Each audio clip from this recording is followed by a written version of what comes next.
Ich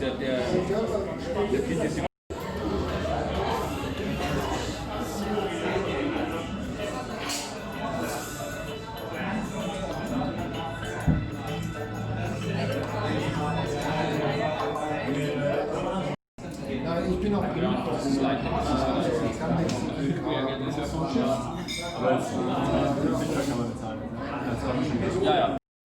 was eben nicht so aussieht wie über Bitcoin. Es ist natürlich ein Buch über Krypto zur Hälfte und der Rest sind auch andere spannende Themen, Austrian Investment und Flaggentheorie und lauter Dinge, die vielleicht auch der Hardcore-Bitcoiner nicht weiß. Aber die Idee ist natürlich eher, das jetzt Leuten zu geben, zu schenken, die noch nie was von Bitcoin gehört haben oder auch gar nichts darüber hören wollten. Aber jetzt in dieser Krisenzeit packt man sie dann vielleicht doch, weil man sagt, damit kannst du dein Geld in Sicherheit bringen. Also mein neues Buch, die alten gibt es auch noch zu kaufen, wenn ihr Lust habt. Ich schreibe gerne noch fröhliche Grüße rein oder sowas. Genau. Ist das dann auf Englisch? That's it? Das heißt Krisenfest auf Englisch? Yes, and you cannot translate it because it's crisis-proof, but it's not funny because Krisenfest also has a fiesta in it, right? It's like crisis-proof, crisis party, but that double meaning you don't have. So it will, inspired by Josh actually, it will be called freaking crisis-proof. So it's crisis-proof, but a bit more, yeah? So it will be published in English, I guess next month or soon, yeah? Soonish. Now I'm focusing on the German thing, but the English will come soon. So you'll find it on my page, Aaron-Koenig.com. Can register. Okay, but that's enough for the promotional part, and now the real. I mean, maybe a little bit to this meetup because we haven't done it for a long time because I don't live in Berlin anymore, and Boris was so busy. But now we do it again, and because we've been doing this since June 2013. It's one of not the longest running, of course, not the mother of all Stammtische, but also quite traditional. And we've been doing it in this particular space, I guess, since 2016. Been in this platoon before and Bitter House, but this is a very nice place and owned by friends. It's very good ice cream, so I recommend to order ice cream or coffee or whatever. So it's really good. And also, I mean, burgers. Burgers. Okay. Dankeschön. Good. Give a big round of applause for Joshua Scigala. Please stand up. Old friend, old Bitcoiner. I think we met in 77 at one of your meetups, I guess. Yeah. Yeah. Please that's me, man. I mean, long time. And he's the founder and CEO of Vaultoro. What is Vaultoro? Just a few words about it before you do your retro. Yeah, so Vaultoro was born out of the Mt. Gox crisis when Mt. Gox collapsed, and everyone's like, what the fuck happened? And I started thinking, man, I need to build an exchange where the counter asset, meaning fiat, is not fiat, because fiat is owned by the exchange and then actually owned by the bank that the exchange uses. So as soon as the exchange goes bust, then liquidators can't just seize all that fiat and start chewing through that for fun. And Mt. Gox is still going, they're still eating that fiat that everyone, and the crypto actually. And I thought, how can we build an exchange where it's based on gold, so people trading Bitcoin, rare assets, rare numbers with rare metals, so that the gold can be allocated in your name as your legal property. So if anything happens to us, it doesn't matter, it's off of our books, off of our balance sheet. Liquidators can't touch our client assets. And that was the Pound idea. And that's what Vaultoro is. People trade Bitcoin and also Dash now with gold and back and forth. So when Bitcoin's high, like 2017, we sold more gold than Pro Aurum and some of the largest gold retailers in Europe. And of course, those people are laughing all the way home because they don't use a bank. Yeah. And now they're buying back crypto from that gold on Vaultoro. So this is what we set out to do, and we also set out to build a transparency protocol called the Glass Books Protocol, where everyone could audit the system. And we're going to re-release that soon, and I'll talk about that some other time. You have a topic. You have a good and controversial topic. What is it? No, yeah, the topic is stablecoins and fiat coins, as I like to call them. What the hell?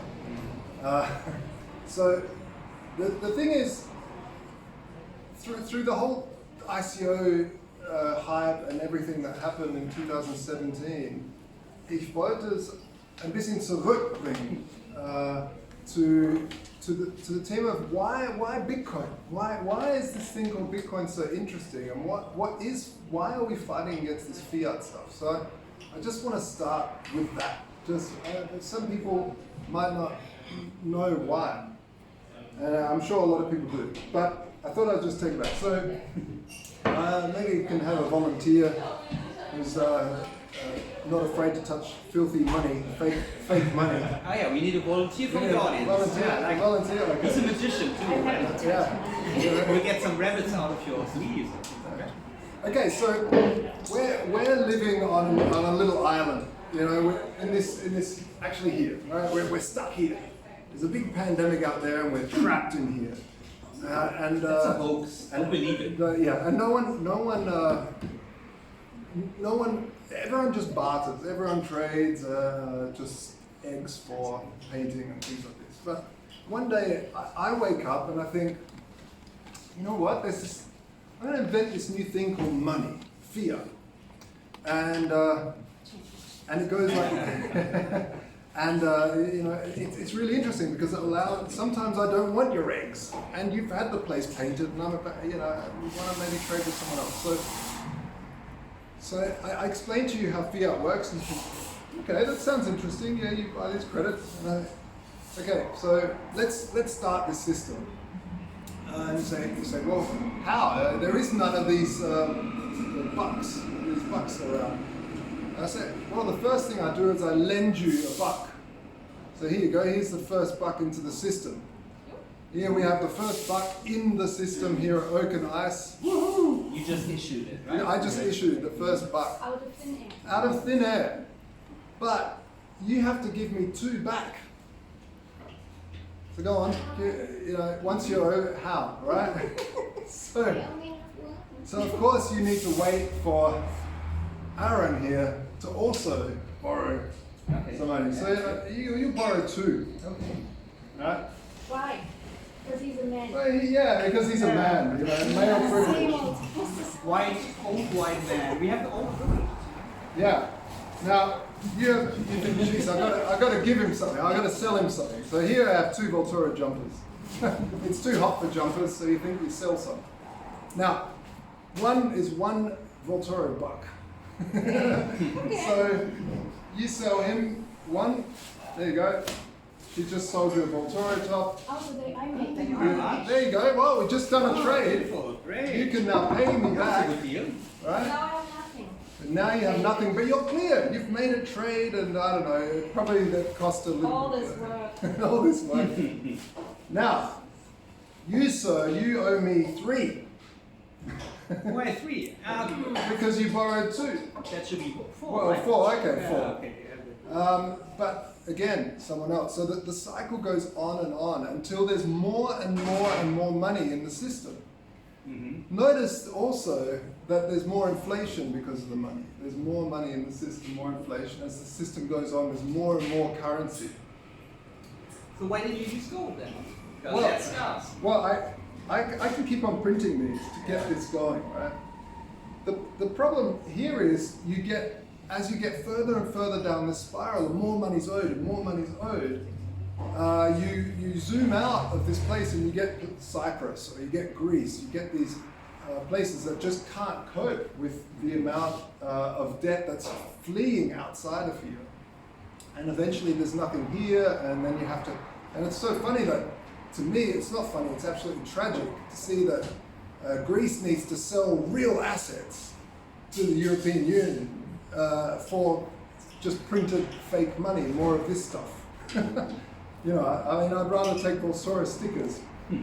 But this is the kind of Cairn problem that we're facing, and why rare assets are so important. Now, Satoshi came along and said, right, we've got rare numbers. I said, most of the world went, what, rare numbers? Nah, tulip bubble, bullshit, fuck off. Don't want this shit, this is crap. But a few people, visionaries, thought, this is amazing. This is amazing. This is what gold is, except it's native to the internet. And it's found into existence. It's not printed into existence with interest that doesn't exist. So you find it, just like gold, you find it and mint it into existence. And gold is wonderful like that, because gold and Bitcoin are very similar in the fact that they're mined into existence. It's scarce. In fact, Bitcoin's of course way more scarce than gold. It's absolute scarce. And some would say it's the most scarce thing on the planet. So, what's that? And outside the planet. And outside the planet, of course. The universe. Outside of the universe, absolutely. Yeah. I mean, it's amazing. So then, of course, everyone starts pointing to volatility because it's an extremely small market. It's too volatile. You know, that's the next excuse. Okay, it's not a tulip bubble. Okay, tulips were infinite. This is scarce. Okay, I get it. But next problem is, it's too volatile. So then, and a lot of these exchanges that were popping up were getting taken down by regulators for trying to bring in fiat. So what a couple of exchanges said was, okay, we don't take fiat, we take this thing called tether, which is basically just a one-to-one, maybe probably sort of not, linked to fiat. And the problem is here is multiple. First of all, you're actually counterfeiting money, because you're just creating a new printed thing and saying that's that. You don't even need to make it look like the American dollar or the euro. You can just make these tokens and say, yeah, that represents one. And you can print them out of thin air and buy rare assets with those. So the people issuing these can print crazy funny money because everyone in the community believes it's real. They can issue it to themselves and buy crypto. No one would ever know. And they're buying real scarce assets, just like the ECB is buying scarce assets off of Cyprus in return for fake credit. So that's one issue. The second issue is that fiat stablecoins are basically not insured, not audited, not anything. Even if an auditor comes in and says to Tether, right, or I'm not only picking on Tether, there's so many of them, and says, okay, show us your bank account. I want to see that there's a billion tokens, I want to see $1 billion. Okay, here you go, log in, boom, there's $1 billion. Okay, so the Tether Corporation says there's $1 billion, it says $1 billion, but there is no way that the bank can be audited. The bank, as we know, are legally using a fractional reserve system. So legally, the bank is way below the $1 billion that's sitting there. And because it's not audited, no one knows what's actually backing this tether. So we're now sitting in a system where people are speculating like crazy with the tether, and the fun that the crypto allows, and the backing is massively speculated with and thrown around, and we don't know what's going on there, if it's anything there. The third problem, it goes on, is that governments could just seize the bank account. They could just say, right, that's enough, bank account's closed. The bank account could go broke. Now, banks are insured in the most generous insured country, it's $200,000 per bank account. Now, Tether's got billions. If that bank goes broke that they're holding it in, or they might be holding it in several banks, the most they could get back is maybe a couple of million. This is extremely dangerous, because if something happens to the banking system, the underlying insurance that will cover, that underwrites this massive ecosystem, that's, by the way, underpinning a lot of the DeFi stuff as well. so a lot of the DeFi stuff is also sitting on the top of this crazy system called this tethering system based on fiat coins. Of course, there's stable coins like DAI, which is a lot more interesting, and it's algorithmic, but it's also, we don't know, it's very young. So we don't know, some sort of black swan event comes along and everything, this house of cards that's built on top of this crazy experiment could go down. So stable coins like this I find very, very worrying in a lot of ways. Fiat-backed stable coins I find very, very worrying. Because it also, I mean, imagine if someone goes onto the dark web, buys some really terrible things that the government deems as extremely terrible, and the government then says, what did you buy it with? They shut it down, they froze, oh, it's this weird tether thing, who's issuing it? They are, where's the underlying asset there? Freeze the bank account. So there's so many attack vectors to this stuff that it's very, very dangerous, and long term it's no good. In a lot of ways, you can, I find that things like algorithmic stablecoins are very interesting, although I still find it very dangerous to build a massive ecosystem of billions and billions, if not trillions of dollars soon, sitting on top of these systems that are extremely experimental. But I would say a good system also would be, would be a gold-backed stablecoin. Because gold can be insured to however much gold is there. It can be fully insured. Of course it's centralized. And this is an issue.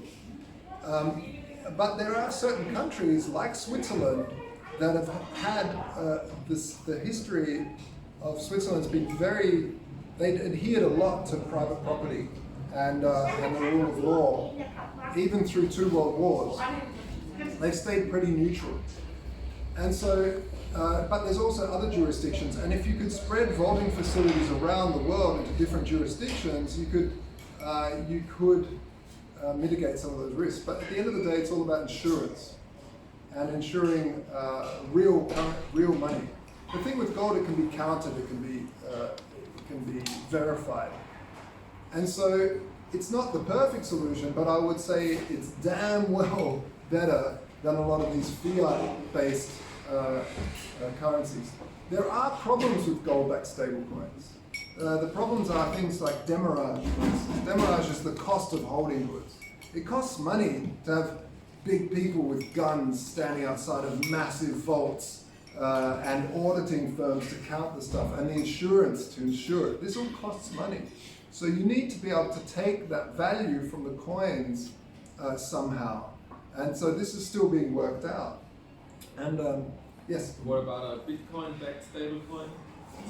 Yeah, I mean, this is definitely something that's interesting, where you have, it's similar to the DAI mechanism, where you have Ethereum over-collateralized, and it's definitely interesting, and it should happen very soon. I would love to see... It is? You don't know? Money on chain? Yeah, money on chain through the RSK. Yeah, very, very fascinating stuff, and I really love that. And I think it should be more, it just needs time. And in money, 10 years even is not that long. Bitcoin's had 10 years. But the good thing with Bitcoin is it's got collector's value. So it can never really go to zero, because it's collectible. It was the first. So that's where I think Bitcoin underlying a stablecoin would be very, very interesting. Do you think more interesting than using Ether as a collateral? How do you see these two systems die and chain? Yeah, I mean, Ether I find fascinating too, because it opened up to smart contracts and a lot of these sorts of things. I mean, Bitcoin has smart contracts, but it's very anti-fenced for the attack surface. Secure that attack surface, make it very small. But there's second layer solutions coming along with RGB and all sorts of fun stuff. So I think Bitcoin is more exciting than Ethereum, because Ethereum, it's got a lot of challenges that Bitcoin has, and we'll see how it stems out. I mean, a million great minds around the world are working on both Bitcoin and Ethereum. So we'll see what happens. Are you ready to take more questions, or you Yeah. want to finish your talk? No, that's kind of it. I just wanted to sort of put a word of warning out there about these coins and why did we actually get into Bitcoin in the first place? Why did Satoshi invent Bitcoin? And das ist die Frage. And because we got through so many hype bubbles where everyone was there just to moon and Lambo and all this nonsense. And really, it was about a bigger story. It was about getting rid of this funny money system where a central party can print debt out of nowhere, print currency, and then ask for more of it back than exists, and bring the world into a permanent spiral of debt, and racing to who can find that collateral before someone else, because there isn't enough to go around, and there never will be under that system. So that's basically the end of my talk. But why is it safer with Bitcoin? That Well- this won't happen? Well, because Bitcoin, so fiat currency, I print something out of thin air and I give it to you and ask for 2 back. And I can print as much as I want. Bitcoin, I have to find some. I have to find one of these rare numbers, only 21 million. I have to find one. Oh, I found one, okay. Oh, that was so hard But to only find. 21 million and not more? No more, mathematically impossible to make more. We have some real newbies here, which is great. No, it's great. That's really important. That was the great But invention. who agrees on that it's not more? Never. Everyone. Who's Mathematics. taking care of it? Mathematics. Cannot change it. Mathematics. Yeah, it's like who agrees that 2 + 2 is 4? Everyone. You can't make 2 + 2 = 5 unless you're a government and you put me in room 101 with a cage of rats on my face. I'll agree that it's 5. That's from a book called 1984. If anyone hasn't read it, read it. It's Which very one? good. Which one? Yeah. Yeah, we branded 2020 now, I think. Yeah, bitte. So, I was also interested in stable coins or fiat coins, whatever you would like to name them. But the central issue, as I see it in stable coins, is that we need some kind of ability to make long-term contracts, and what we do now is use dollars or euros for them because they are not stable but less unstable than Bitcoin probably, even if it goes downwards.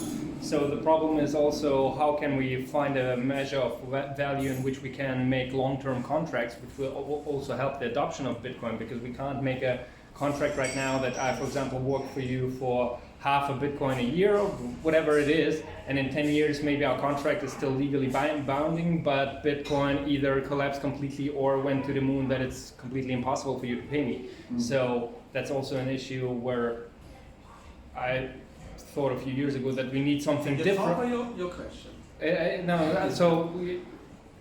It was basically a comment, but there's also a problem why we actually need those stable coins, right? Absolutely. I'm not saying we don't need them. They are extremely useful. I mean, exchanges that don't want to deal with regulations of accepting fiat, they go, we don't accept fiat, we are pure crypto. We've got this thing called Tether, it's also a crypto. So you can't regulate us like a bank because we don't hold user funds. It's extremely useful. That's not the point. The point is it's an extremely dangerous, useful thing. And so it's definitely something that needs to be sorted out. But I think tools like a Bitcoin-backed algorithmic coin or a gold stable, something where there's real value with rare assets backing it, rather than more of just taking this crap system with infinite debt, tokenizing that and saying, yeah, that's stable. There you go. It's just perpetuating the nonsense. And that's really important to disrupt that nonsense, even though it's useful. Yeah. More questions? I get you right that it's useful on short terms with a calculated risk. Exactly. As any fiat currency. Right. I mean, long term, exactly. I mean, you could make a long-term contract with Tether But you don't know, A is, are we going to have a massive global banking crisis which will pull down Tether? Are we going to have some sort of problem with the bank or any of the other problems I mentioned, of freezing accounts or whatever? Take a break. Oh yeah, I'm going to finish. Thank you very much. Danke schön. Vielen Dank. Yeah. So one last question. Yeah. Two questions actually. Did anybody come up with a stablecoin backed by stock market? Backed by what? Stock market. Backed by stock? I'm not sure. I never heard of one. Yeah. So I'm asking you, I don't know. Yeah, I think the problem with those is that there's so much regulation backed around bonds, stocks, securities. Is that, I mean, I'm sure you can navigate. Someone will navigate it, but I think it's a good idea in terms of a lot of these index funds and things to tokenize an index fund. I would think it's easier to handle the shares than to handle physical gold. Yeah. I mean, it is still volatile. Like, I mean, if you look at the stock market at the moment, you'd think Tesla was Bitcoin. It's insane. Like, what's going on there? Plus, it's totally manipulated. Like, the stock market, really, I never thought it could be manipulated because it's too mass volume. But the repo market, which is the market that the Fed pull in to buy stuff at last resorts, is just basically going crazy right now. Basically, the Fed is buying all the stocks, and so the way you can tell that the entire stock market is manipulated is because at the start of Corona, all these airlines were getting grounded, yet their stocks were going up and up and up. It didn't make any sense. Of course it doesn't make sense, because it's manipulated. You can't possibly get a huge company that's fully grounded, we don't know when they're going to fly again, and say that their stock, Boeing hasn't sold a plane in so long, yet their stock's going up. I mean, it's, everything's starting to move down now, but during those first, February, March, it was just weird looking at the stock market. Terrible news here, great news here. There's a great meme picture of one of the Mad Money guy talking about the best day in stock market history since 1937. I know, for 100 years or something.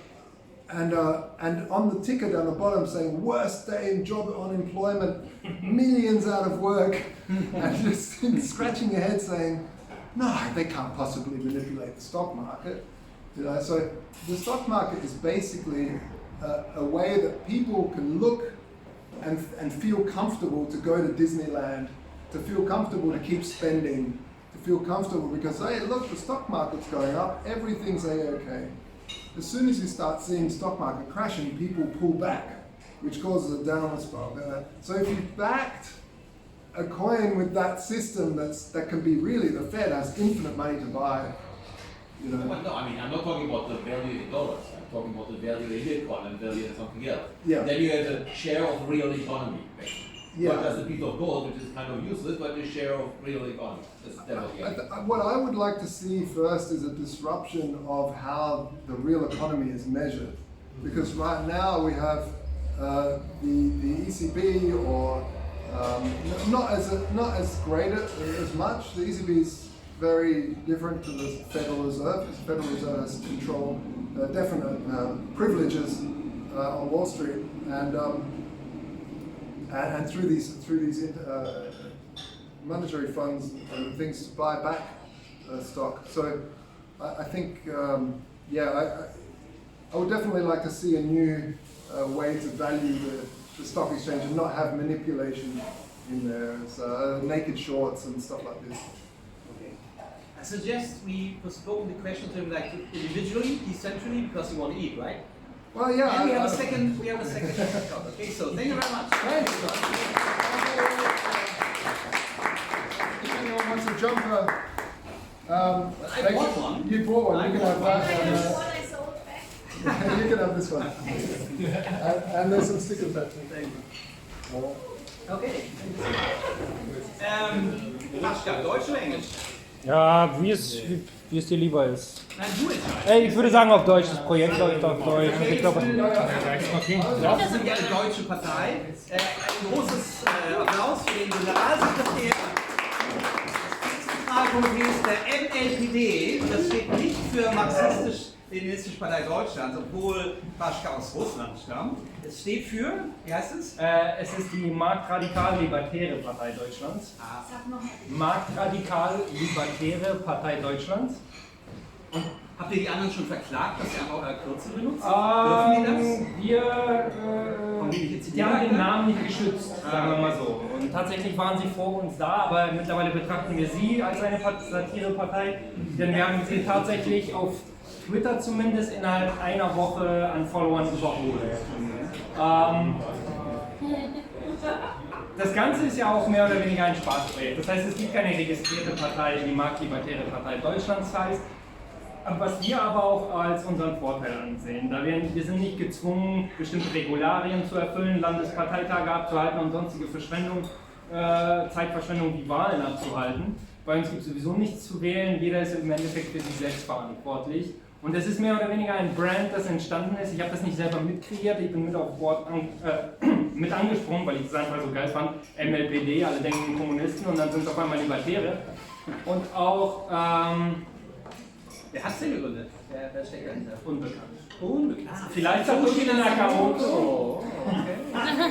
Weil einerseits braucht die freie Welt natürlich eine unabhängige Währung, aber andererseits braucht es auch natürlich die politische Komponente, um diese Sperre im Kopf zu öffnen, dass wir eben nicht eine alles zentral regeln müssen und nicht Zentralisierung und Globalisierung der richtige Weg ist in den Fortschritt, sondern dass eben der libertäre Weg eigentlich der Individualismus, der ja komplett diametral entgegensteht dem Globalismus, Nationalismus, Faschismus, Kommunismus, alles was mehr oder weniger zentral geregelt sein soll, dem steht der Individualismus und damit auch der Libertarismus entgegen. Und wir versuchen einfach das Overton Window, ich weiß nicht, ob es jemand kennt, aber es ist sozusagen das Fenster der politischer und öffentlich akzeptablen politischen Meinungen, das ja in den letzten Jahren noch stärker nach links gerückt ist, das heißt sozusagen, jeder kann offen bekennen, er ist Kommunist, aber wenn jemand sagt, er ist Kapitalist, dann wird man schon komisch angeschaut. Und unsere Mission ist mehr oder weniger, das Ganze wieder in die richtige Richtung zu rücken, sodass der Anarchismus, Kapitalismus, freie Marktwirtschaft, dass das wieder die akzeptablen und das wieder die Mitte der Gesellschaft ist. Und danke. Und das ist mehr oder weniger die Aufgabe der MLPD. Also es ist ein so komplett dezentraler Verein. Jeder, der ein Projekt starten will im Namen der MLPD oder einen Account starten will, wir haben, glaube ich, 80 oder 90 verschiedene Twitter-Accounts. Ich leite MLPG, also Marktradikal-Libertäre Partei Global, weil ich versuche, die amerikanischen Libertären noch auf die gleiche Schiene zu bringen. Aber wir haben von Aschaffenburg bis Oldenburg, München und Berlin, glaube ich, gibt es noch nicht. Berlin ist so links, dass es noch keinen MLPD-Account gibt. Aber da kommen wir auch noch hin. Du bist zu busy für die ganze Welt, dass du Berlin nicht auch noch machen kannst. Oder? So ähnlich, Oder ja. Zu viel Verantwortung. Berlin ist schon verloren. Ja, das ist mehr oder weniger, worum sich das Projekt dreht. Und als unser großes Ziel sagen wir satirisch einfach die libertäre Weltevolution statt die kommunistische Weltrevolution. Da wir keinen Umsturz wollen, sondern wir wollen, dass eine bestimmte Evolution in der Gesellschaft intellektuell passiert. Und ich hatte euch eigentlich eine Präsentation mit sehr vielen Memes vorbeigebracht, da das mehr oder weniger die Hauptarbeit ist, unsere Propaganda. Aber das wäre jetzt so klein, dass ich tatsächlich euch dazu motivieren würde, uns auf Twitter zu suchen und uns tatsächlich zu folgen, damit ihr all unsere schöne Propaganda, die wir haben sehr viele Plakate, teilweise auch von der FDP übernommen, aber auch von den Kommunisten und die dann gewitzt umgemünzt auf libertäre und freiheitliche Propaganda. Ist natürlich schade, dass ich das jetzt nicht zeigen kann, aber mehr oder weniger ist das eine der Hauptbeschäftigungen vieler alle ganz nah zu dir kommen und hier. Ich werde es später einmal rumgeben können, also wer sehr interessiert ist, kann sich das dann doch noch anschauen. Aber und auf Facebook seid ihr auch, ne? Da kann man ja auf Facebook haben wir eine Gruppe, eine Seite glaube ich auch, die jetzt ein bisschen unterverwaltet ist. Wenn jemand gerne unsere Facebook-Seite managen würde, ich glaube, da gibt es noch offene Stellen. Und ja, wie steht die MLPD denn zu Bitcoin und Kryptowährungen? Die MLPD ist natürlich dem Bitcoin ergeben und ist natürlich für Währungskonkurrenz. Das ist ja der Hauptgedanke der österreichischen Schule der Nationalökonomie, auf der mehr oder weniger der gesamte Libertarismus theoretisch und ökonomisch basiert. Und die besagt natürlich, dass die beste Währung eben in der Konkurrenz entsteht und nicht durch eine zentralstaatliche Maßnahme, die uns zwingt, ein bestimmtes Papier als Geld anzusehen und anzuerkennen. Also wenn ihr an die Macht kämet, dann würde ihr nicht per Ordre Mufti bestimmen, dass jetzt alle mit Bitcoins zahlen haben, sondern würdet weiterhin laissez-faire den Markt entscheiden lassen. Sehe ich das richtig? Also es gibt da tatsächlich dieses libertäre Meme, wo der Herr von den Globus sitzt und unterschrieben steht, Libertäre planen die Weltherrschaft an sich zu reißen, um dich in Ruhe zu lassen. Also tatsächlich ist unser Plan, sich komplett rauszuhalten und unser großes Ziel, Politik abzuschaffen. Was man sich vorstellen kann, ist natürlich so ein regionalisiertes Deutschland, das es ja mal gab, also wirklich viel Staatlerei und Konkurrenz unter den sagen wir mal, Ordnungsanbietern, damit auch da natürlich das beste Produkt entsteht, da Regieren ja auch von vielen Leuten tatsächlich gewünscht ist. Nicht jeder will sich um jede Aufgabe selbst kümmern, sondern das tatsächlich auch delegieren und regieren lassen.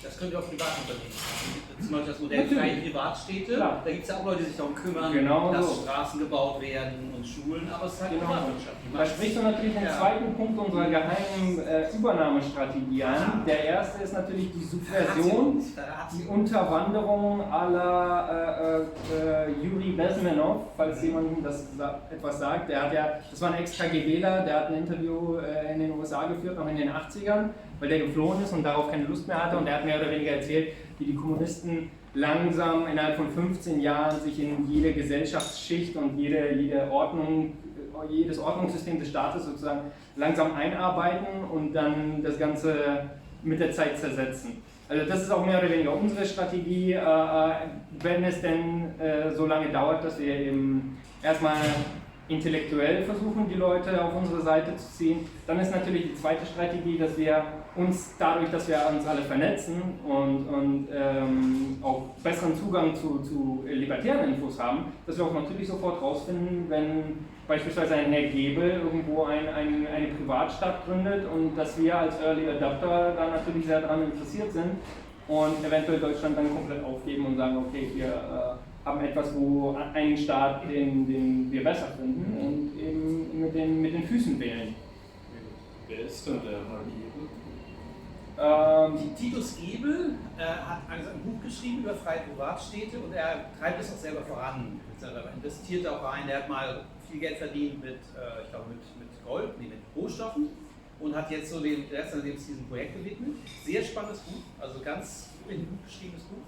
Und es gibt ein erstes Projekt auf einer tropischen Insel, die von Honduras liegt. Relativ schwierig, weil man muss sich halt immer mit den existierenden Staaten einigen. Es ist eben nicht wie Lieberland, wo man so hingeht und versucht irgendwie ein neutrales Land zu entdecken, das gibt es im Traum. Wenn man redet ihr mit der Regierung und sagt, hört mal zu, wenn wir eine freie Privatstadt gründen, dann habt ihr auch was davon, da gibt es Arbeitsplätze und mehr Firmen, die sich da ansiedeln und so weiter. Ich weiß, dass er jetzt an Projekten vor der afrikanischen Küste gerade dran ist. Es gibt im Oktober gibt es eine Konferenz in Monaco, vielleicht interessiert dich das. Da gibt es dann vielleicht Neuigkeiten. Also auch ein spannendes Projekt. Also das Steuer von ihm heißt Prospera, wenn man das googeln will. Prospera heißt es. Und das letzte, was ich gehört habe, ist, dass die lokale Regierung sie mehr oder weniger gezwungen hat, einen Steuersatz zu erheben, da sie eigentlich vorhatten, gar keine Steuern zu haben. Und dann über feste Gebühren macht, dass man eine Gebühr zahlt, und diese Gebühr bekommst du dann eben Sicherheit, und wenn du dann überfallen wirst, kannst du die Firma dann verklagen, weil sie hat ja ihr Versprechen nicht gehalten. Aber tatsächlich sollte man auch mit der BRD machen können, finde ich. Das sollte ähnlich möglich sein, dass man, wenn ein Verbrechen passiert, dass man dann die Bundesregierung verklagen kann, dass sie nicht schlecht aufgepasst hat. Wäre ich sehr dafür. Ja, scheint nicht durchzusetzen. Auch im Zuge der Corona-Krise gibt es dann viel Klagen. Das ist viel zu klagen, ja. Was ja auch gerade passiert. Hoffentlich. Ja, wo waren wir? Oder bist du noch, ich wollte dich natürlich nicht unterbrechen? Nee, kein Problem. Ich überlege jetzt nur noch, was ich eventuell aus meiner Präsentation noch vergessen habe. Lass mich ganz kurz schauen. Und zwar das Schwert und Schild der Partei, okay. Wir übernehmen alles ganz schamlos und münzen es auf uns um. Und zwar hier. Ach ja, natürlich der dritte Punkt. Also das eine war natürlich die Unterwanderung der aktuellen Machtsysteme. Das zweite war die Schaffung einer libertären digitalen Gesellschaft mit dem Ziel, ein Land zu gründen oder eben ein bereits libertäres Land auszuwandern. Und das dritte ist natürlich, da wurde ich von Max Kaiser inspiriert. Da gibt es ein ganz interessantes Interview von dem, wo er komplett durchdreht, was ja generell sehr unterhaltsam ist bei ihm. Und er sagt, wir haben das Kapital, wir haben die Bitcoins, wir können jeden Politiker kaufen, den wir im Endeffekt wollen. Und das ist im Endeffekt die dritte Strategie, das was Konzerne und Großunternehmen machen,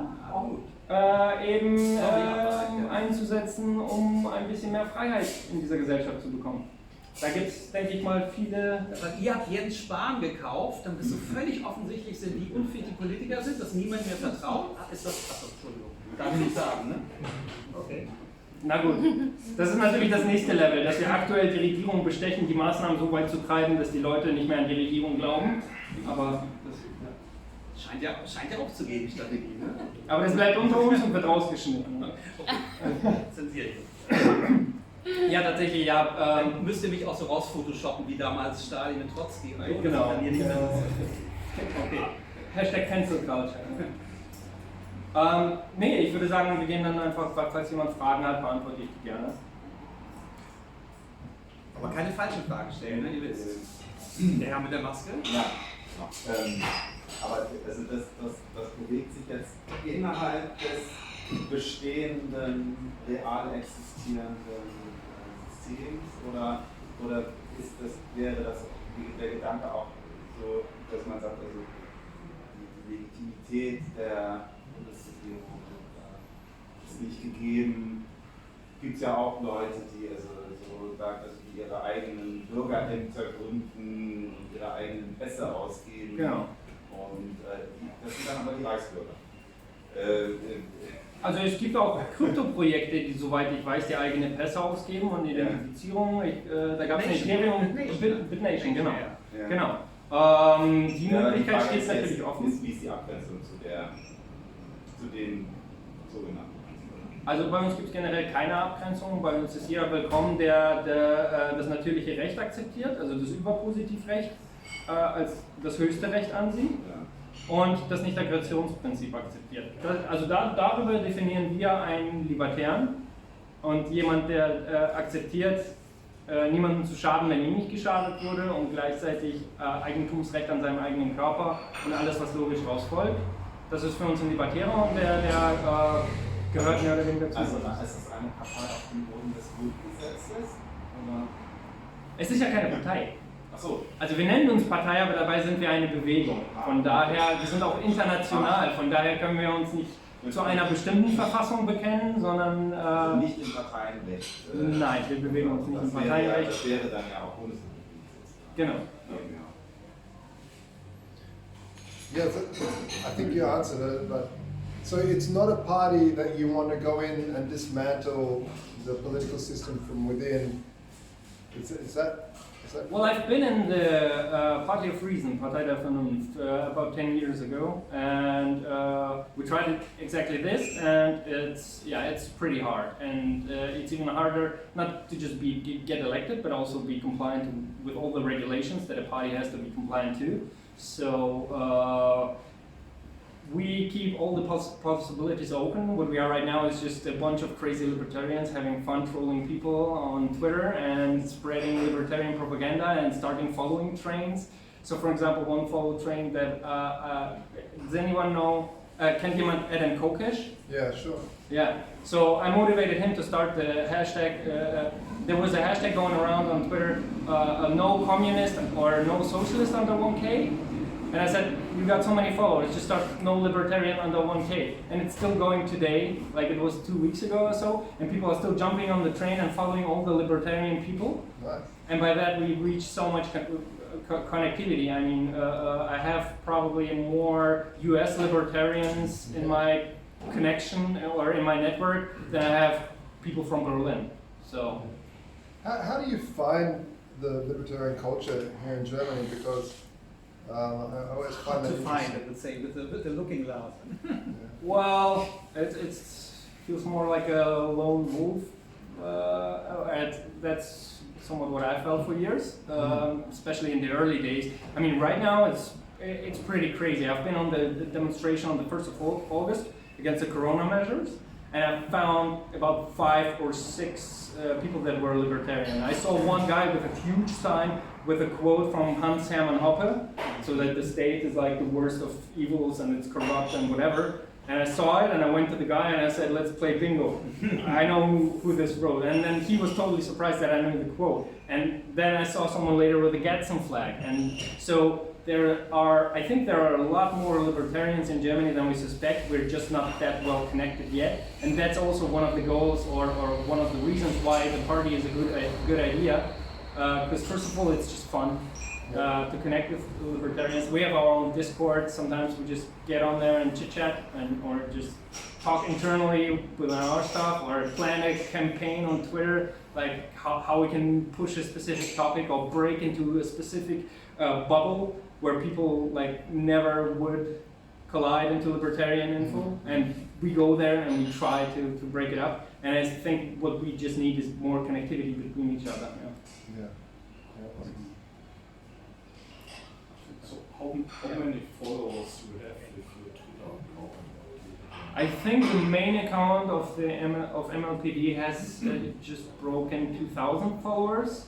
And you communicate in German or in English? No, we communicate completely in German. Also der Account läuft komplett auf Deutsch.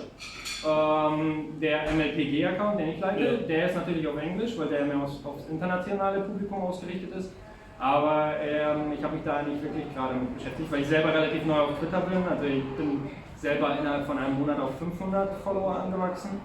Aber das hat auch damit zu tun, dass man eben libertäre Follow-Trains, also da gibt es bestimmte Strategien, wie kommt man an Reichweite überhaupt. Und das ist natürlich auch noch so ein Schlachtfeld an sich.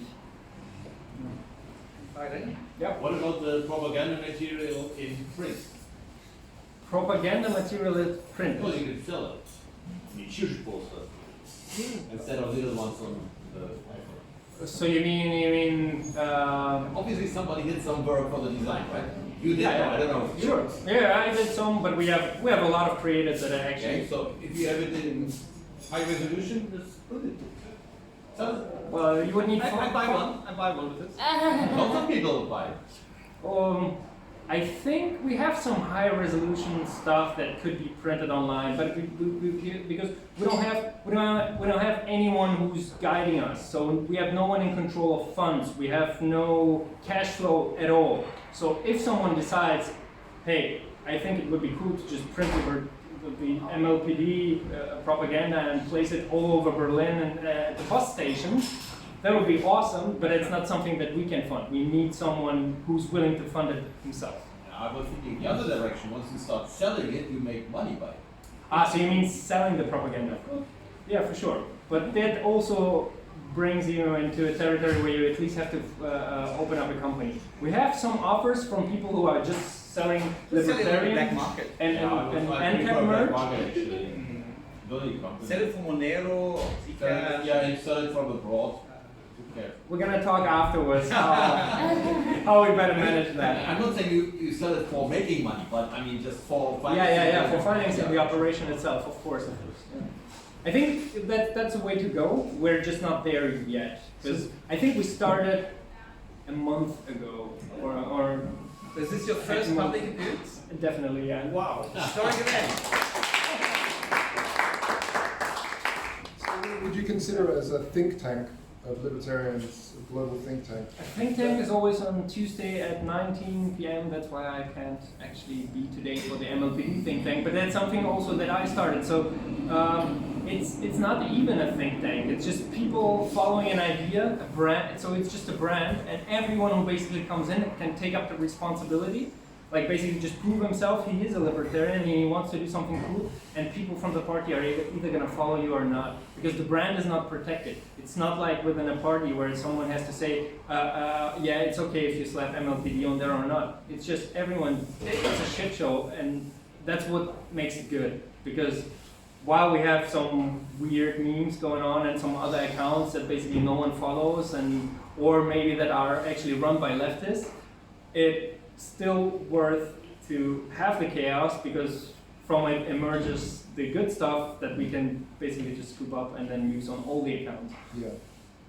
Were you inspired by the Swarm book by Rick Falkfinger, the founder of the Pirate Party? Because he exactly describes that, yeah? I told you before that he invited me because I had a crypto wanted to purchase in crypto, so it was super easy to implement.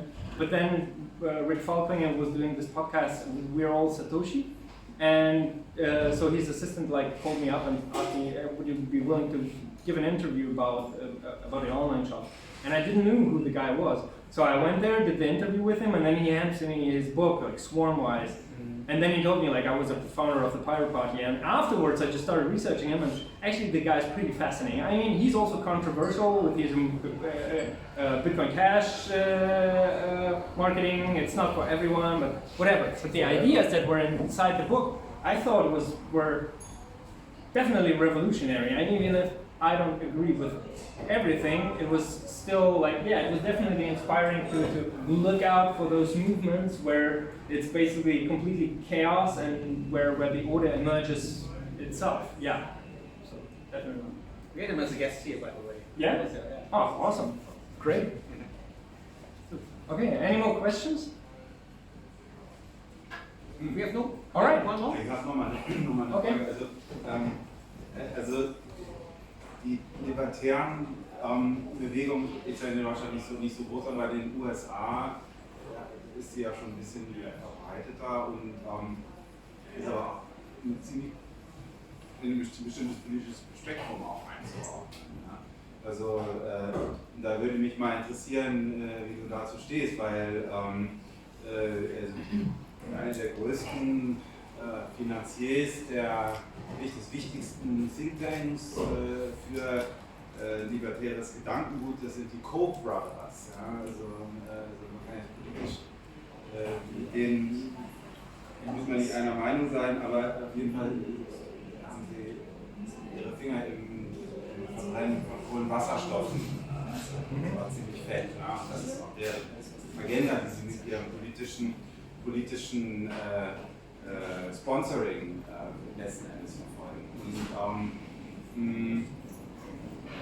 Und das zieht sich ja durch verschiedene Bereiche in den USA durch. Das ist so Tea Party und das frage ich mich immer, was hat das eigentlich mit Libertarismus zu tun? Ja, beziehungsweise wie kann man das lässt sich das noch miteinander vereinbaren? Ja? Also die Koch brothers finanzieren zum Beispiel das Cato Institute. Das Cato Institute ist ja ein libertärer Think Tank. Okay. Ist mir alles neu, aber ich würde generell sagen, dass wir sehr unterschiedliche, also es gibt sehr viele Meinungsverschiedenheiten auch unter Libertären. Beispielsweise ein großer Streitpunkt bei uns ist Abtreibung, also wir streiten uns da ständig drüber, aber wir verstehen, es ist ein Nebenthema, wir verstehen, was unsere Hauptgründe sind, aber eigentlich politisch hat jeder eine andere Meinung und wir akzeptieren das, solange man eben das natürliche Recht und das Nicht-Aggressionsprinzip akzeptiert. Von daher gibt es kein Mainstream, zumindest unter uns aktuell Libertären in Deutschland, einen politischen Bild. Habt ihr da eine Meinung zu den Corona-Maßnahmen und zu Corona-Service? Also ich denke, ein libertärer Standpunkt wäre da ziemlich einfach zu sagen. Und zwar freiwillige Maßnahmen, die auf dem Hausrecht beruhen, sind alle in Ordnung. Das heißt, wenn ein Supermarkt für sich beschließt, dass sie unbedingt vorschreiben wollen, jedem Kunden, dass er eine Maske trägt, dann ist es ihr gutes Recht, über das Hausrecht durchzusetzen. Aber es ist nicht, es ist halt trotzdem Zwang, wenn es der Staat tut. Ja. Das ist das gute Recht des Kunden, dann woanders einzukaufen. Genau so ist es. Und beim Staat haben wir halt die Option nicht und der zwingt uns eben und deswegen sind wir auch komplett dagegen. Also zumindest über die Zwangsmaßnahmen, die jetzt gerade laufen. Natürlich Risikogruppenschutz und ähnliches, das sei alles den Gesundheitsexperten überlassen, aber zumindest diese staatlichen Zwänge lehnen wir ja kategorisch ab. Noch eine Frage oder wollen wir zum Eisessen übergehen? Zum Socializing. Ich habe noch eine Frage. Ja. Was hältst du davon, dass dieser Bitcoin-Pionier Rob Pierce jetzt für die Präsidentschaft der USA kandidiert. Ist das auch eher so ein Spaßprojekt wie MLPD oder glaubst du, er hat da reale Chancen? Würdest du ihn wählen? Ich höre das tatsächlich das erste Mal. Also ich habe gehört, dass Kanye West für die Präsidentschaft kandidieren wollte. Ich glaube, der kann jetzt nicht teilnehmen, weil der nicht in genug Staaten irgendwie. Nee, aber tatsächlich höre ich das erste Mal von dem Herrn an sich. Also ich habe gehört, dass Joe Jorgensen jetzt für die Libertäre Partei einen ganz schönen Rand kreiert. Brock ist ja so ein Bitcoin-Pionier, ne? Der hat ja ganz viel dafür in Unternehmen investiert und hat wahrscheinlich auch ein paar Billionen gemacht mit Bitcoins. Also der kann sich das leisten, ja? Vielleicht ist es vielleicht mehr so ein Spaß. Du hast mir tatsächlich gerade Hausaufgaben mitgegeben. Ja, okay. Wir hatten die letztes Jahr auf einer UNCHAIN-Konferenz in Berlin. Genau, da, ich mache nochmal ein bisschen Werbung. Wir haben ja ab Freitag die große UNCHAIN, das ist ja, wir nennen das jetzt ja auch UNCHAIN neuerdings, weil wir die große UNCHAIN auch ein bisschen promoten wollen damit. Jeff wird auch da sein und viele spannende Sprecher. Nicht so da sein wie letztes Jahr, weil einige nicht reisen dürfen absurderweise. Also Charlie Schramm da eigentlich sprechen sollte, wollte, darf nicht nach Deutschland reisen, wenn man sich das ausgedacht hat. Aber es wird trotzdem eine schöne Konferenz in Frankfurt. Wir können dann auch die EZB besuchen vielleicht und belagern oder mal sehen. Also jedenfalls ab Freitag in Frankfurt. Ich glaube, es gibt noch ein paar Freiplätze. UNCHAIN-Convention.com. Seid ihr alle natürlich herzlich. Ich hoffe, du musst sonst in Berlin gemacht. Was denn? Ich habe doch die Konferenz sonst in Berlin. Na, wir haben es einmal in Hamburg gemacht, einmal in Berlin und ist jetzt halt mal Frankfurt. Aber wer da nicht hingeht, muss natürlich dann auf die Demo am 29. Ja, noch. Genau. Wollte ich auch sagen, ja, 29. Nein. Danke! Ja, super.